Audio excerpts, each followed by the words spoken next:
มาพี่น้องพอกับร้านหน้าผ้าแซ่บมื้อนี้จุตับหวานมาเลยพี่น้องเด้อมานํกันจุตับหวานมื้อนี้ผักเฮาก็มีมะระถั่วหอมแซ่บๆแก้วเพียมึงเด้อโอ้ย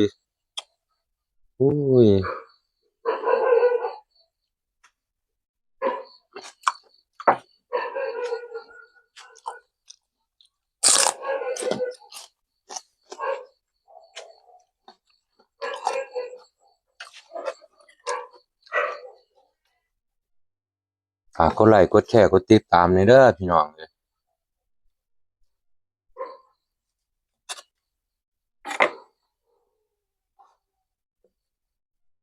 จุตับหวานแก้วเพียขมๆ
แก้วเพียขมดีเลยพี่น้องเอ้ย